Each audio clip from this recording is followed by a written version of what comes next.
welcome to another episode of the Wavemakers Podcast, where we learn more about who are the people driving the change at this moment in time in the maritime industry. Today, my guest is actually recognized as the visionary of the year by Supply Chain Asia, but I think his story is much more interesting overall. So I'm very happy to welcome Marc Dragon. Also, the coolest name I've ever heard. Thank you very much. I keep on getting embarrassed by the Supply Chain Asia visionary thing.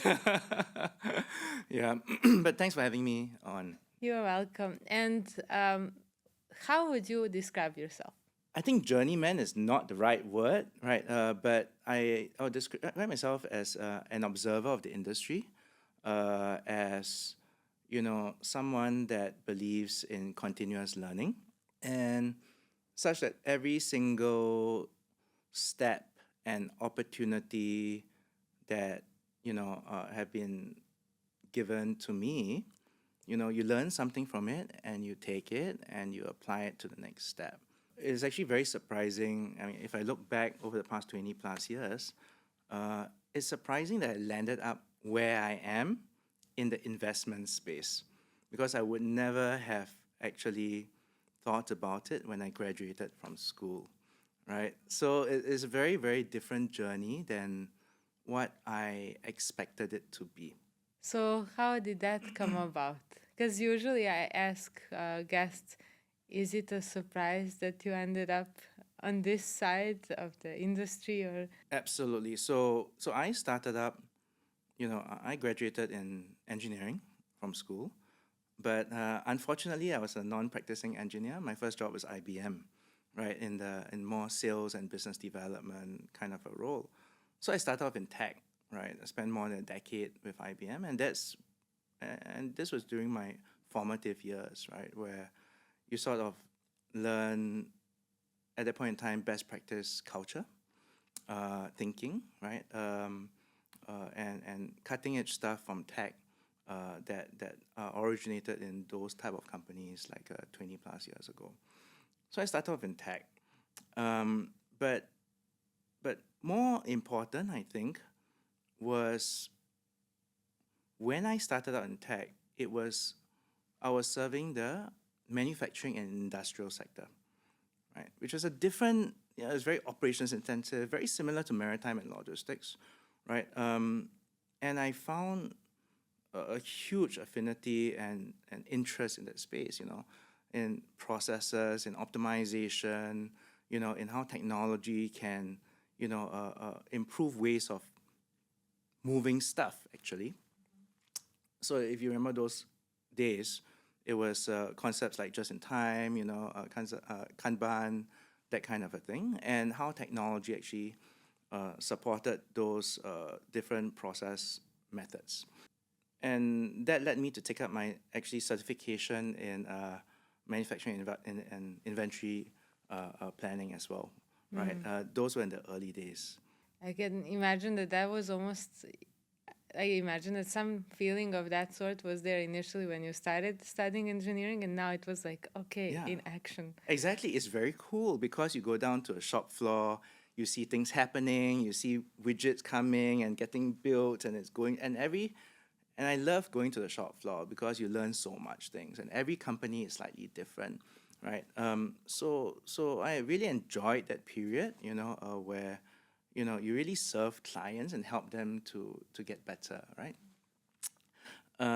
And towards the end of my career with IBM, I ended up leading the supply chain optimization practice across APAC.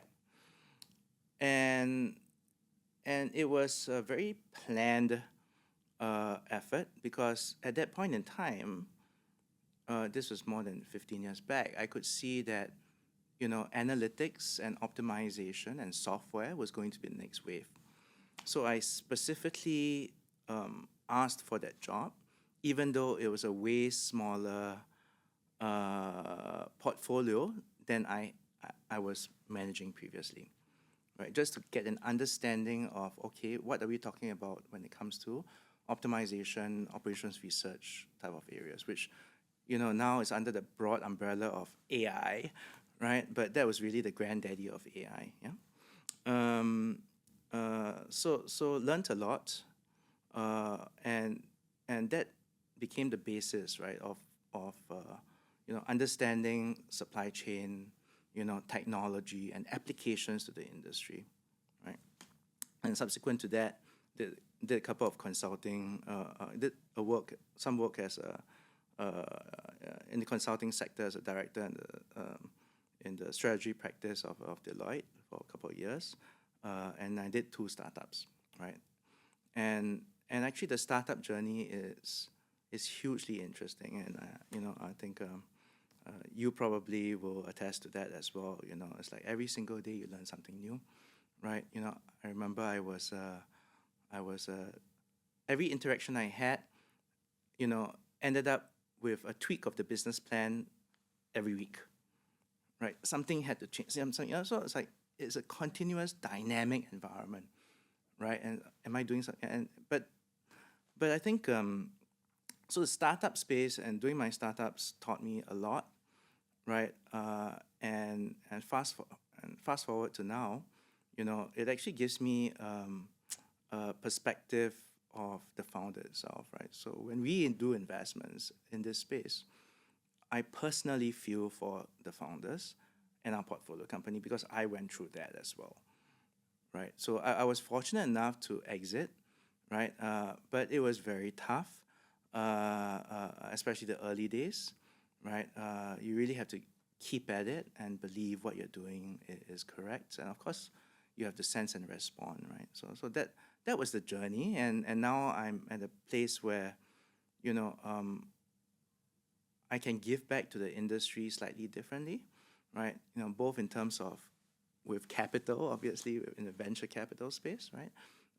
But also, I would like to say knowledge and expertise that me and my team brings because we go in very much with a deep understanding of the industry and we continually sort of analyze and study what's bleeding edge. And because of the ecosystem of where we are at, we have access to many C-level and business unit executives at the regional and global level. And we have almost like a front row seat to where the industry is going, both in maritime as well as the logistics space. Mm-hmm. And I will revert to this decision making, I guess, with the founders. I think also knowing that you have done it builds a totally different relationship. And also they know that the advice is coming from the place of empathy as well, right? That's so big. And we bend over backwards, right? So for example, each startup is different, each founder is different, each founding team is different. And we kind of tweak how we interact with the founder and founding team differently, right? And it really depends on how they need us to support them. So for example,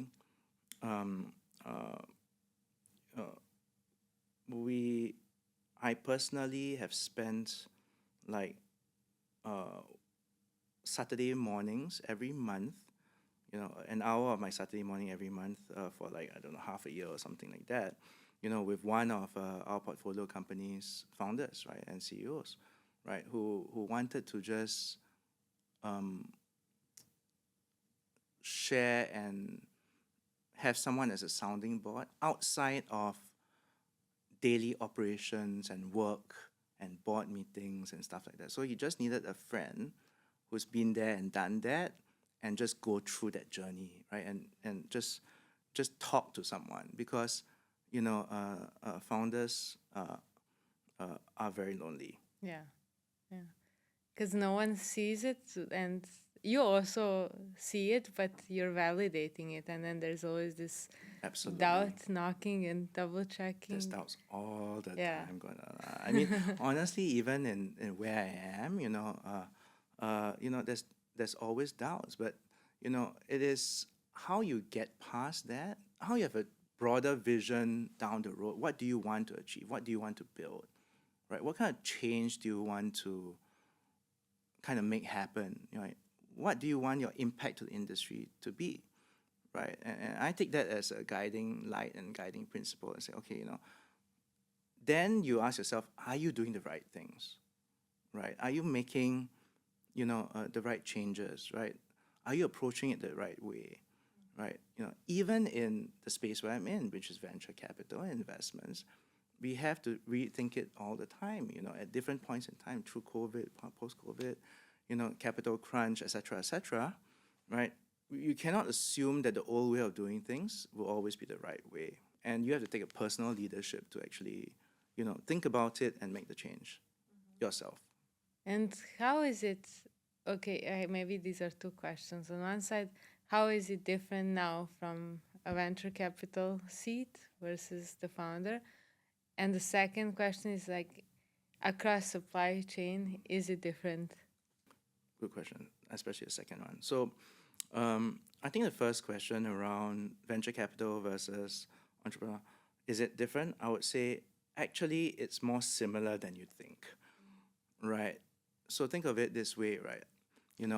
I'm, setting up the firm, right? I'm trying to think about the longevity of the firm, right? I'm also looking at, raising capital, managing my budget, making sure that, from a supply perspective, which is a team and the knowledge and whatever that we build, it continues to be relevant.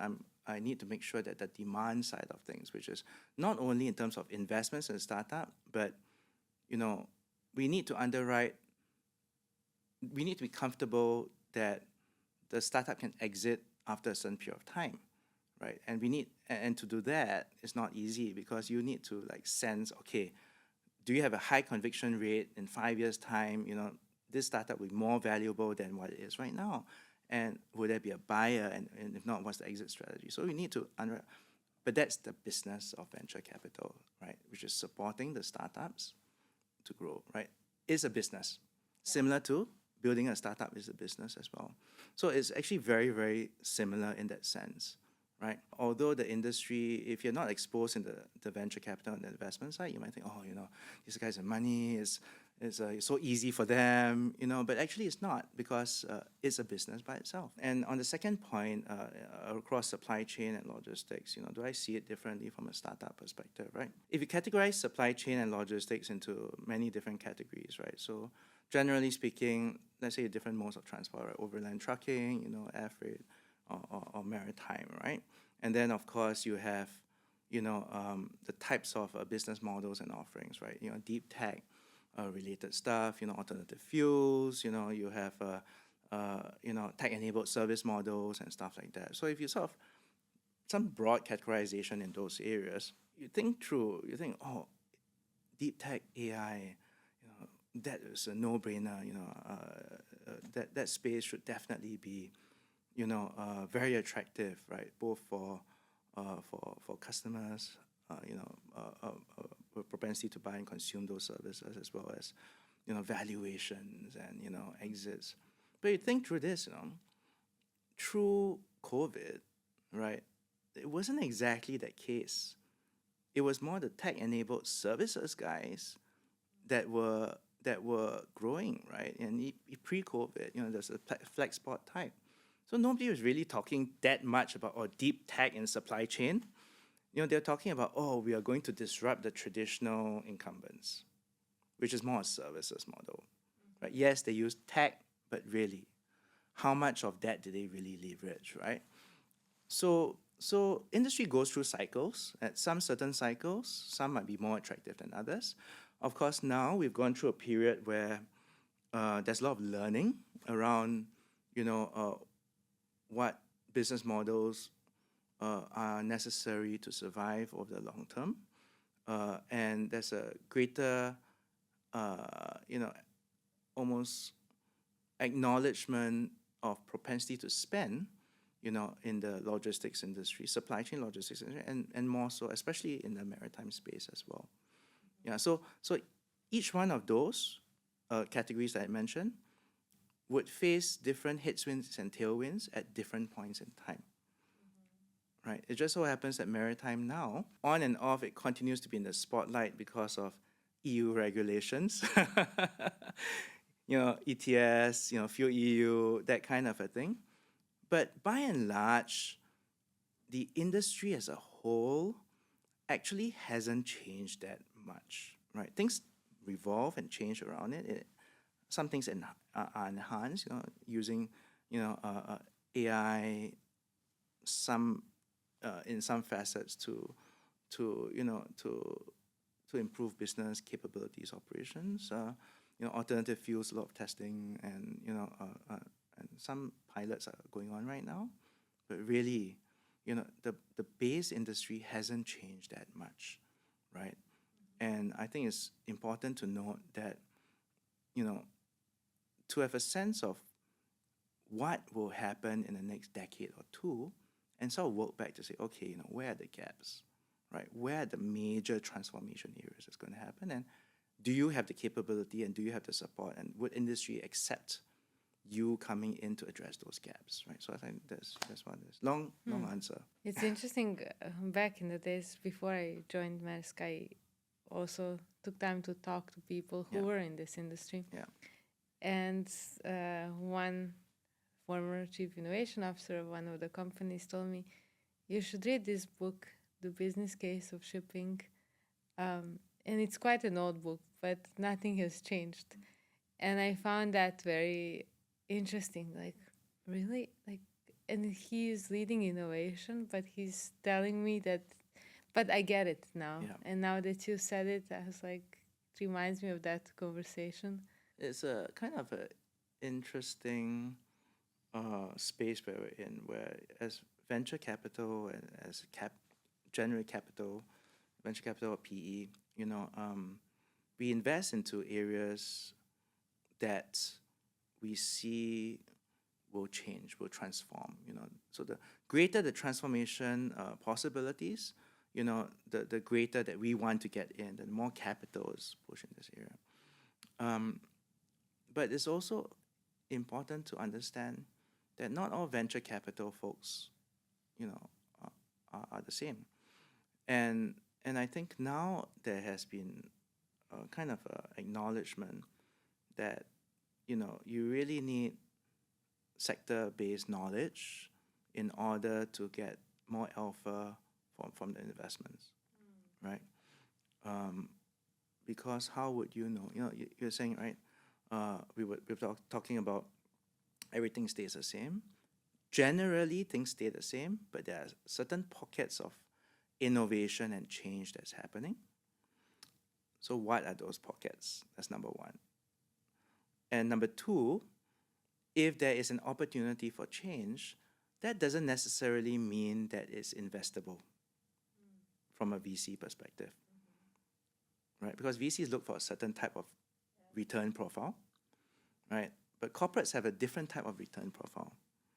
So opportunities for change and transformation doesn't necessarily equate into a VC backable business, right? And I think that has to be understood, because I think many investors coming into this sector who are more generalist investors will just kind of miss out this piece. And now when we are talking about the change and coming back more to how it is related to you and the industry and the experience, how has operating in this space changed you? So I think I'll answer it in two ways. The first one is going back to learning and knowledge gain, and the second is in terms of a bit more personal kind of character learning, right? So the first way, the first answer is around, the learnings and the types of learnings. I think I've been very fortunate to be able to study the industry in detail, right? And having the background that I've had around, not only the industry, but the tech and the startup background, right?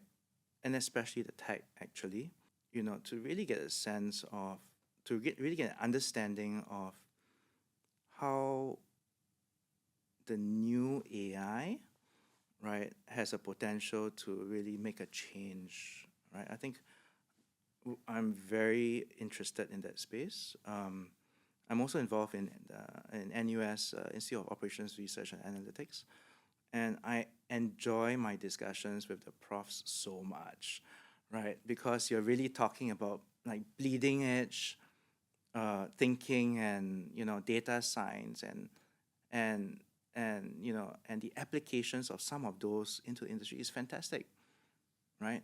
So understanding that, and I think that's one I wouldn't say a learning, but just being having the opportunity to do it, it's hugely enriching. The second is in terms of what I've really learned, right, and how it has changed me slightly, I guess. It's pace, right, which is if you're back in IBM days or when doing a startup, it's pace. You need to just move quickly, get stuff done, right? So you're always moving, always getting stuff done, you're always executing, and you're getting results. So it's like the feedback loops very fast, right? It's like it's every day you're getting something, right? In this space, it's different. In the venture capital space, so we only do like 2 investments on a yearly basis, right? So we have to like stretch out my perspective of time, right? Just stretch it out. So instead of doing like a deal every week or whatever, right? Now we do an investment twice a year, right? So pace, right? It's like, okay, you don't need to do a deal every week. In fact, you shouldn't do a deal every week in the investment space. You shouldn't do a deal every month, right? Because, how much do you understand the company that you're investing in if you're turning around with a term sheet every couple of weeks? Really, right? So we take our time in terms of understanding the startup, understanding the space that the startup is in, understanding the relevance of that for the industry, and we help startups that we are monitoring, and we do introductions to the industry players just to get a sense of validation of our thesis, or if the startup kind of makes sense for us or not. And that is a period of 4 to 6 months to 9 months, up to a year even in some cases, right? But once when you go in, it's a high conviction rate, right? And just as important is that the startups and the founders know us much better, and we know them much better, because it's almost like a marriage, right? Almost, because it's like a 10-year marriage, time bound, right? But it's a mid to long term relationship. It's not I get a deal done, go and do your stuff, and I go and do my stuff. Yeah, because some VCs go for that game of numbers, but I also noticed this, I think last week when we briefly talked, that you're very strategic in how you think about the portfolio and how pieces come together. And now that you say that you do, for example, 2 deals a year, it makes sense. Then you really think it through. And I think, again, going back to that experience with seeing the manufacturing, everything, I think some of it translates into it, of course, with your background in consulting. But again, you have seen how things work and not, and I think that allows you to also predict quite well where the problems may come from. Maybe not the success, because that depends on the founders too, but like you can see the twitches and turns. When we do an investment, we try to think that we have a clear perspective of why we're going into investment, what the potential risks and pitfalls are, and of course the mitigants on those risks. But I think one of the most important elements when we get to investment is actually being comfortable with the founder and the founding team, right? Because you can, and the same thing as business, right? You can predict all you can, but stuff still happen. And ultimately, it is how the founder and the founding team react to that, right? Is the character, the resilience, right? The strength, and the will of the founder and the founding team to get it done and to make it work, right? I think that ultimately is, that's ultimately is the final but most important thing that we underwrite. So I give you an example. Inevitably, almost at the end of any due diligence for us, right at tail end, or through the diligence cycle, I would generally, number one, try to get a sense from the CEO to say, okay, so, the founder and CEO might have been the one that started the company and brought it to where they are at right now, right? But sometimes that kind of personality and that kind of leader is not necessarily the type of leader to take it all the way. Take wartime versus peacetime leaders is a very classic case in point, right? So it's different types of skill sets and different types of character that's needed. Some are able to take it all the way, not every, right? So getting an understanding of, okay, and it's not just the CEO, right? It's the founding team, right? It's like up to a certain point, if you grow to a certain point, do they have the kind of, what's important for them? Is it more personal pride to keep it all the way, right? Or are they thinking for the betterment of the business? Say, if I'm not the right leader at a certain point in time, I will find the person take over me and I will gladly step aside, type of a thing. So the maturity of the founder to have that thinking process, especially when there's some sense of success, I think that's important. Yeah, I think that ego check, right, is the distance or the closeness to it is important. Yes. And when I think about it also, I think as different people are skillful at different roles, like I know myself, like I love this 0 to 1 building phase. I love being connected with people, and I'm quite comfortable talking about things and talking to customers, etc. But I also know my weaknesses, and I know, like, when it comes to maybe structure and certain things, like I need help. So I do think that in that sense, and that's also good because it's better to get someone who's really passionate about putting structure to it, and then we work it out together, than me trying to do something that I'm miserable at. Yep. And that's just how the brain is wired, right? So there, when you look at that journey, it's very different. And even in any marriage, apparently, parents and people change, right? And then they say, okay, it matters how you sail together, right, and how you develop individually together, right? And that is, I guess, that journey in a startup. When you started, you're not the same people at the beginning, and your skills are not the same. And maybe your interests are not the same as 5 years in, 10 years in. And like on this side, as being a founder, I think the beauty of it in the early stage is like you get to wear many hats at the same time, and understand, if you're listening to yourself, like where you fit well, where do you drive most impact when you focus on that piece of the puzzle. And on to that point, what I like to sort of remind my team and folks as well is the whole importance of sense and respond, right? It's like sensing the industry, getting to know, testing, and responding back to say, okay, what adjustments do I need to make, right? Do I need to make adjustments myself? have I identified some certain gaps? Do I think I can fill those gaps? Or if not, I need somebody else to do it, because like what you mentioned, you might not be the right person to do this, right? Either in terms of knowledge, capabilities, or interest, or whatever, right? But as the CEO as the CEO, unfortunately, you know, you're like, in football terms, is you're the midfielder kind of a thing, and you have to do everything, right? Or you have to fill everybody else's gaps, Yeah.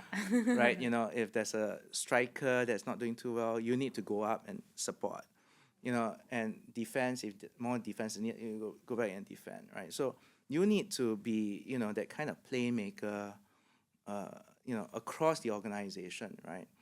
And I think that's one of the beauties about, having a startup and growing it from scratch, because you see everything. Yeah. Yeah. You're so close to everything, and Yeah. everything directly impacts you. Yeah. I've heard that later on you kind of need to wait a little bit till information gets to you. Yeah. Oh, okay. Yeah. Huh? Well, I think that's a leadership question, Uh-huh. right? That's a leadership question, and that's also what kind of culture you want to cultivate within the team itself, right? So I give you an example in my team. Okay, if you ask them, they might give you a different answer. But for me, I try to inculcate a culture of always challenging ideas and questioning the status quo, right? Which is that if somebody puts up a thesis, even myself, right, I would like my team to challenge stuff, assumptions, and things like that. So we sort of get into that storming kind of a mode, right? So okay, do we believe this? If not, what are the evidence, whatever, and think through. Okay, what's the thesis? How does it need to be tweaked or changed? But at the end of the day, we come to consensus to say, okay, this is what it is, right? And the beauty of that is that it sort of brings down that hierarchical thing, right? Everybody is the same playing field, right? And somebody might have more knowledge than me in a certain area, that's perfectly okay. I would like that as well, more so actually, because it fills a gap that I wouldn't have understood, right? And at the end of the day, I used to be a Star Trek fan when I was young. Okay, there's a Star Wars and Star Trek thing going on. I like both, but some of the leadership lessons I get from Star Trek. Okay, so and in Star Trek, I'm not sure if I shared with you before, there was an alien species called the Borg, right? And the concept of a hive mind, right? Where where the collective has the knowledge, right? So any agents out there, right, will have the same knowledge as everybody else. And that's what I try to inculcate in my team, which is that speak to any of my team, any of our thesis areas, I would say maybe 80 to 90% of the time, we'll all have the same perspective of a certain area, right? So we level up the knowledge across the team, and we have a common knowledge. And what has been, let's say, the most fun day with the team? What is normally like when you come back from work and you feel like, this was a good day? What was that like? What's a good day? There's many different examples. Right? I think I'm a guy that's like very intellectually curious. So I get turned on a lot by, just brainstorming and sharing ideas. Not just myself sharing, everybody sharing ideas and brainstorming, coming up with a new perspective, and we've solved this problem, right? Or we have a perspective, and this is what that perspective is. So to me, at least from an intellectual curiosity perspective, those would be great days, right? It's like folks just, and you can see the team as they get involved, and they're just owning the thinking process as well. It's not just you, it's not just one person, right? So that's really very cool. I really enjoyed that, right? So that's, I think, primarily it. Of course, you know, uh, uh, other successes are things that we celebrate together. I mentioned about time being, you know, stretched, right? For us, it's different. So, but it's important to celebrate wins. I'm a believer of celebrating wins, right? Um, in a sales process, or if you just close a big customer or project is done, you go out and celebrate, right? And that's maybe several times a year, or maybe even once a month or whatever. For us, it might be longer, right? Because so if we get stuff approved, or if if a portfolio company does particularly well or whatever, we'll bring them out, for drinks and just celebrate the stuff that they're doing, right? So we try to, to find an excuse to celebrate stuff. I'm sure, I think also for entrepreneurs sometimes, because we always see room for improvement, right? So we are quite self-critical. Yes. And so the permission externally from someone, like take a Yes. break, celebrate, you're doing a good job, Yes. that is helpful, because otherwise maybe we wouldn't take that break. Absolutely. Actually, this morning I just got an email from one of my portfolio companies. They won an award. I mean, they won a sizable deal, right? And I basically asked them to just take time off to celebrate. And said, yes, we're going for a steak and wine. Fantastic, very good. You taught them well. Like, No, I the did teach them culture is good. everything. But I don't, I mean, this is not teaching. This is more like, being in a startup, it's stressful enough as it is. You need to find, ways to celebrate and be human, right? And to refill that cup, kind of a thing, so to say, right? Yeah. It is very interesting because, for example, I exercise a lot, and that's non-negotiable. Okay. But the thing is that at times, right, I don't know, in a crunch to finish something, and it's really difficult to say, okay, get out. But I get out and I go work out or swim, whatever. And actually, it is at that moment, and I'm sure I'm not the only one experiencing it, but it's almost like there's some channel in brain that opens up the door to shoot the information from the subconscious into conscious. Yep. And I solve it without trying, right? Yep. So I come back. But at that time, just before that decision, it feels like the world will collapse if I don't do this right now. Yeah. So, yeah. So there's two learnings from there, actually, right? The one is the brain works in mysterious ways, right? And sometimes you need to take a break, and the brain will find connections when you're a bit more relaxed, right? Because because you need both sides of the brain to work together, right? Yeah. Not always on the left side. And I think the second, it's also around that whole, giving time for yourself, right? You need to make time for yourself, because it's not sustainable to go 110% every single day, every single hour, right? So you need to take a break and give yourself some time, right? And your thing about the workout thing, absolutely, it totally makes sense, right? But giving some time just to not think about work, do other stuff, right? I think it's so important for your own personal well-being.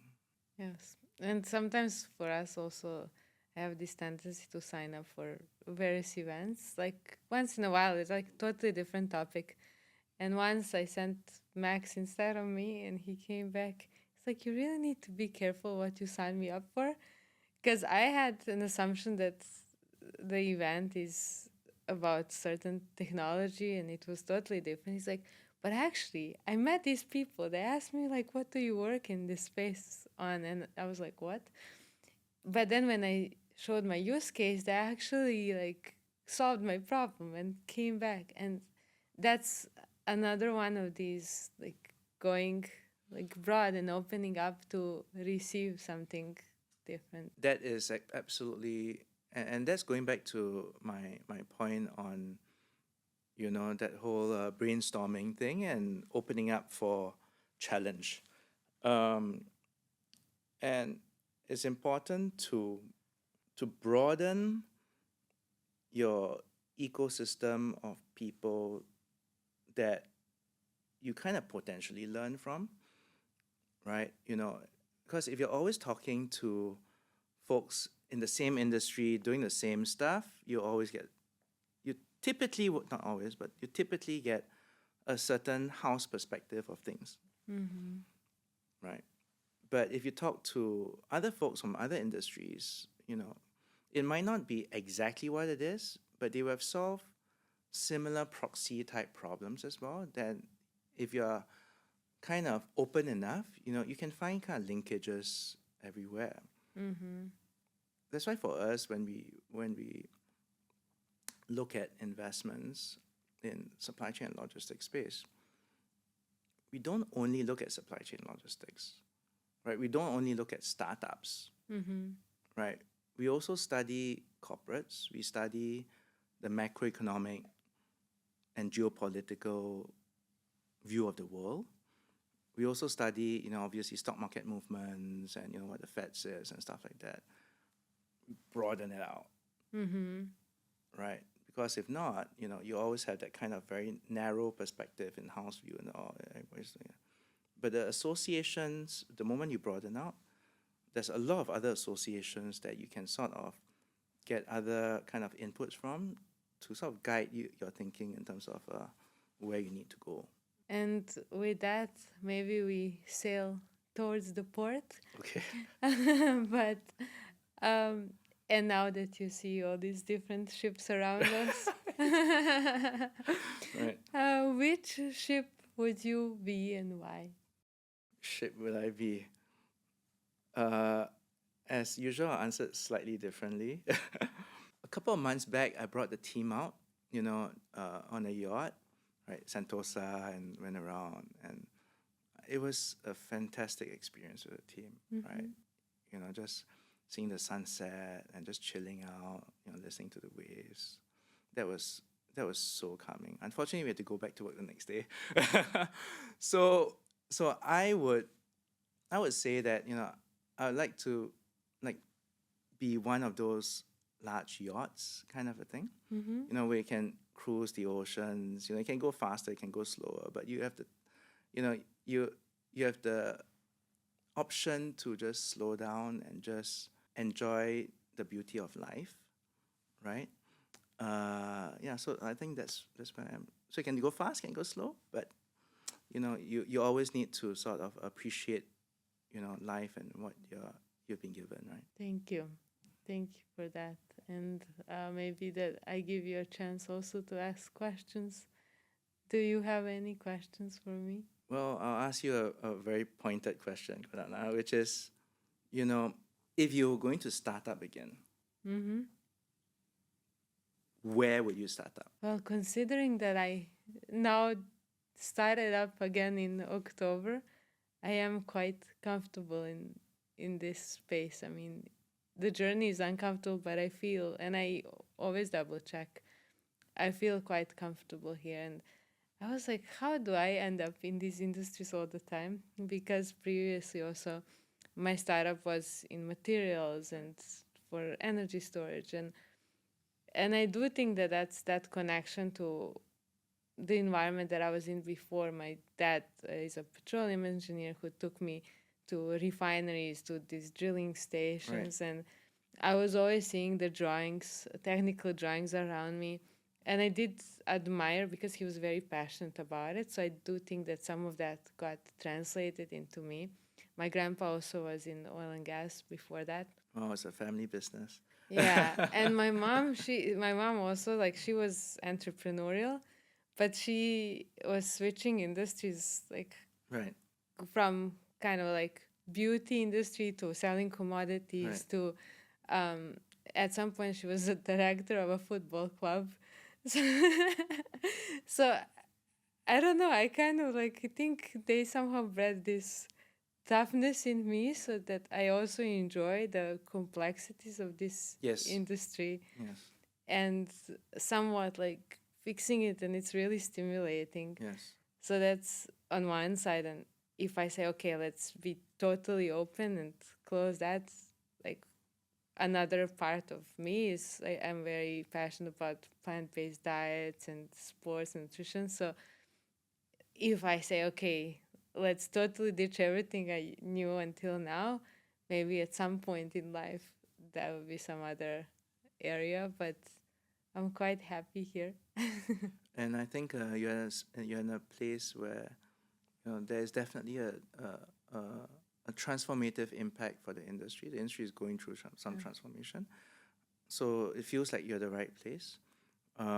It's just how you address the market. I guess that's what you probably need to think through. Yeah, how do I Yeah. surf the wave? And Absolutely, you surf with the wave, not against it. yeah, Right. thank you so much, Mark. Thank you so much, Gordana.